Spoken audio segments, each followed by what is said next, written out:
बिस्मिल्लाहिर्रहमानिर्रहीम। ऐसे जिन्नात जो हर घर में होते हैं। दोस्तों, क्या आप जानते हैं कि जिन्नात किस तरह हमारे घरों में दाखिल होते हैं और कहाँ रहते हैं, और वो हमारे साथ किस खाने में शरीक होते हैं, और इन्हें घर से निकालने के लिए क्या करना चाहिए, जिन्नातों की तादाद कितनी होती है और ये इंसानों के साथ कैसे रहते हैं। इन सारे सवालों के जवाब के बारे में हम आज इस वीडियो में तफसील से बात करेंगे। तो दोस्तों, वीडियो शुरू करने से पहले वीडियो को एक लाइक ज़रूर करें और अपने दोस्तों में भी शेयर करें। और अभी तक आपने हमारा चैनल सब्सक्राइब नहीं किया होगा तो चैनल को भी सब्सक्राइब करें। बिस्मिल्लाहिर्रहमानिर्रहीम।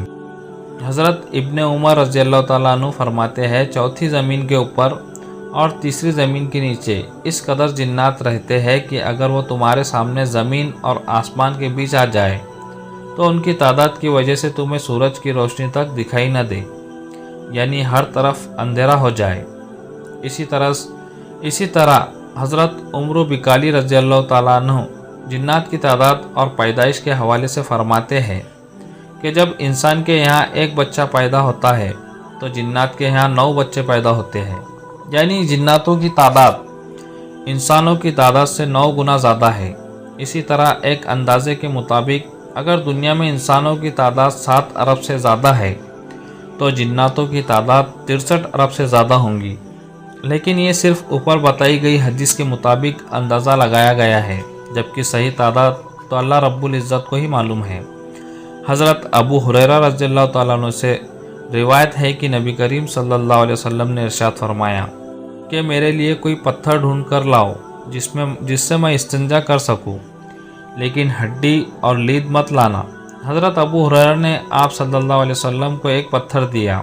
फिर जब आप इस्तिंजा से फारिग हुए तो मैंने अर्ज़ किया, या रसूल अल्लाह, आपने हड्डी और लीद से क्यों मना फरमाया? तो नबी सल्लल्लाहु अलैहि वसल्लम ने इरशाद फरमाया कि हड्डी और लीद जिन्नातों की खुराक है, यानी ग़िज़ा है।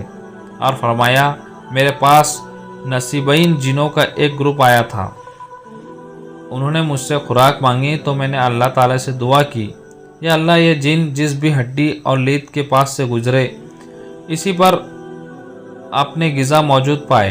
यानी बुखारी शरीफ की हदीस से साबित है कि हड्डी और लीद जिन्नातों की पसंदीदा खुराकों में से एक है। जननायक भी हड्डी को लेते हैं, उस पर गोश्त आ जाता है, और जिस लीद यानी गोबर लेते हैं वो इनके लिए दाना या फल बन जाता है। गोबर तो नापाक है, तो इसका खाना जायज़ कैसा है? वो इसलिए कि हियत बदलने से नापाक चीज़ भी पाक हो जाती है। जिन्नात हड्डियों और लीड के अलावा भी कोई चीज़ें खाते हैं, जैसे कि हज़रत उमर रज़ियल्लाहु ताला अन्हु ने उस अंसारी शख्स से पूछा था जो जिन्नात के चंगुल से बचकर भाग आया था कि बताओ जिन्नातों की ग़िज़ाएँ क्या है?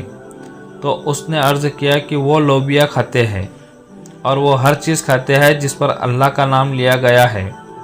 फिर हज़रत उमर ने पूछा कि वो क्या पीते हैं? तो उन अंसारी साहबा ने जवाब दिया कि उनका पीना ज़दफ़ है। इससे मुराद या तो वो ऐसी खास है जिससे प्यास नहीं लगती, या फिर वो पानी जो ढक कर नहीं रखा हो। हज़रत जलालुद्दीन सियासूर रहमतुल्लाह अलैह नक़ल करते हैं, तमाम मुसलमानों के घरों की छतों पर जिन्नात रहते हैं। जब इंसान दोपहर और रात के खाने का दस्तरखान बिछाते हैं तो वो जिन्नात भी छतों से उतर कर आ जाते हैं और साथ ही बैठकर खाना शुरू कर देते हैं, और इन्हीं के ज़रिए अल्लाह रब्बुल इज़्ज़त शरीर जिन्नातों को घरों से भगा देता है। यानी न सिर्फ जिन्नात घर में आबाद होते हैं बल्कि इंसानों के साथ खाना भी खाते हैं, और घरों में मौजूद इन नेक जिन्नातों की वजह से शरीर जिन्नात घर से दूर रहते हैं। वो जिन्नात जो घरों में रहते हैं उन्हें अमीर कहा जाता है, और जिसकी जमा अम्मार होती है। सही मुस्लिम शरीफ में है कि जाबिर रज़ियल्लाहु ताला अन्हु से मरवी है कि हुज़ूर सल्लल्लाहु अलैहि वसल्लम को फरमाते हुए सुना कि जब तुम अपने घर में दाखिल हो या खाना खाने बैठो तो बिस्मिल्लाह शरीफ पढ़ लो। तो शैतान अपनी ज़रियत से कहता है कि न तुम इस घर में रह सकते हो और न ही खा सकते हो, और अगर बिस्मिल्लाह शरीफ न पढ़ी जाए तो शैतान कहता है यही जगह तुम्हारे रहने की और खाने की है।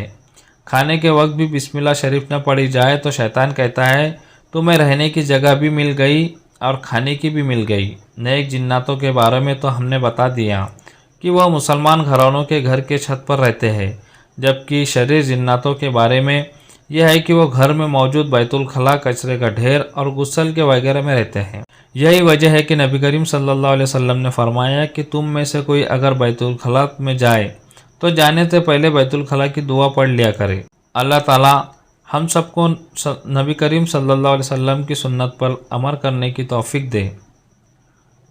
दोस्तों, वीडियो कैसी लगी आपको कमेंट सेक्शन में ज़रूर बताएं। अगर अभी तक आपने हमारा चैनल सब्सक्राइब नहीं किया होगा तो चैनल को ज़रूर सब्सक्राइब करें। मिलते हैं अगली